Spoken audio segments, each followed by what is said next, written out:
you guys, and welcome back to my channel. Moorea here, and in today's video, as you guys can see by the title, I am doing another foundation review and wear test, but with the new Nars light reflecting foundation. So I'm going to read the claims quickly.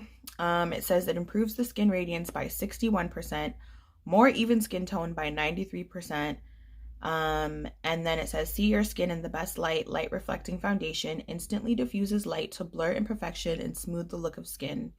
Powered by skincare ingredients, this product strengthens skin's barrier to maintain moisture. Day by day, this formula visibly improves skin's clarity even after makeup is removed. Medium buildable coverage, natural finish, breathable, all day wear. So I'm going to test it for all day wear.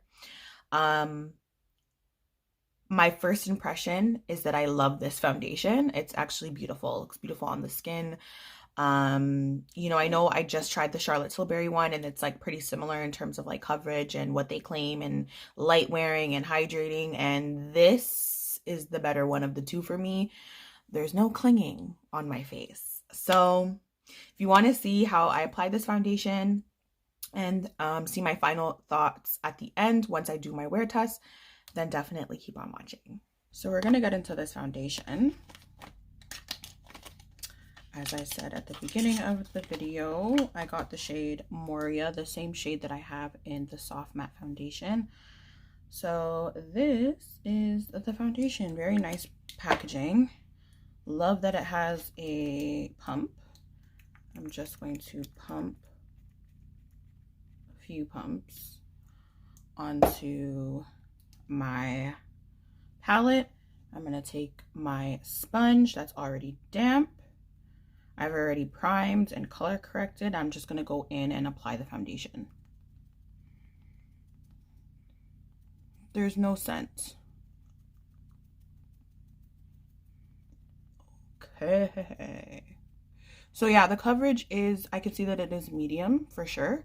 And I'm going to build it up to full.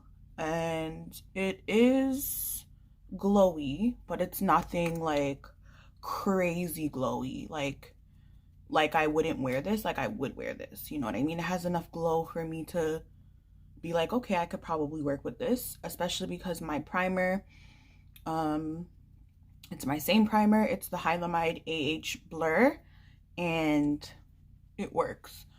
In terms of the color match, I mean, Nars foundations are interesting.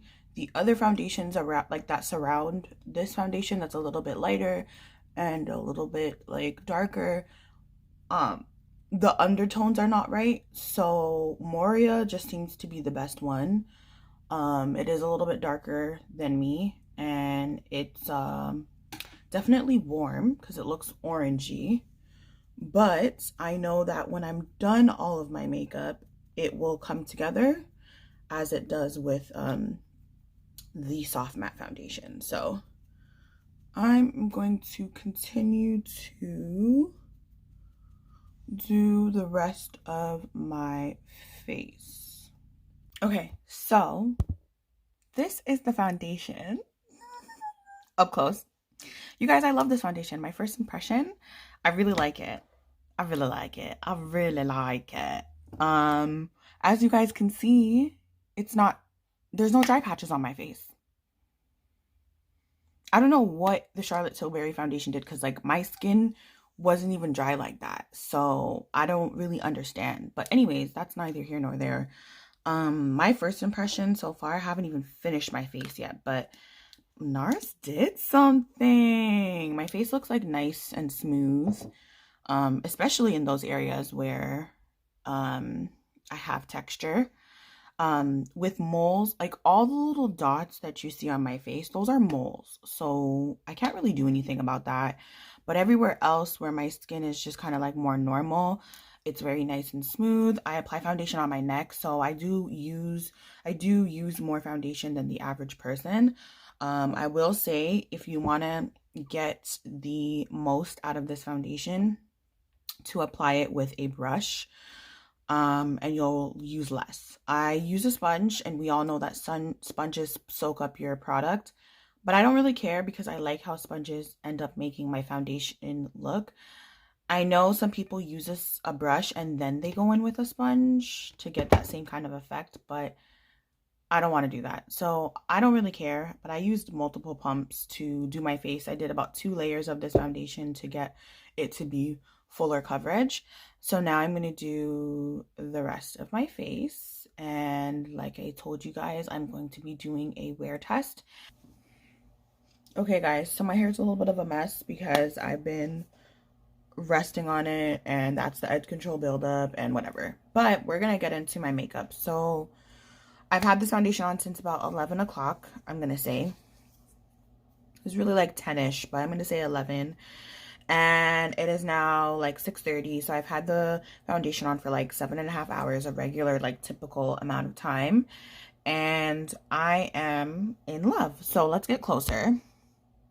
So I am a little bit like very minimal, like a little bit glowy here and on my forehead, but not nearly as much as the Charlotte Tilbury foundation. And I'm comparing it to that just because that was the recent foundation that I actually got. I thought I was going to love it. I didn't. I actually ended up returning it.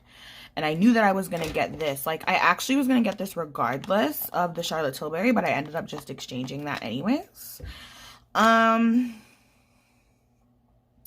Yeah, so my makeup held up really, really well. It did rub off on the sides here just a little bit because, again, I tend to rest on my, like, hand a bit. So it does transfer a little bit, but it doesn't claim to be transfer proof, so that doesn't really matter. And it's fine on this side, which I don't rest on.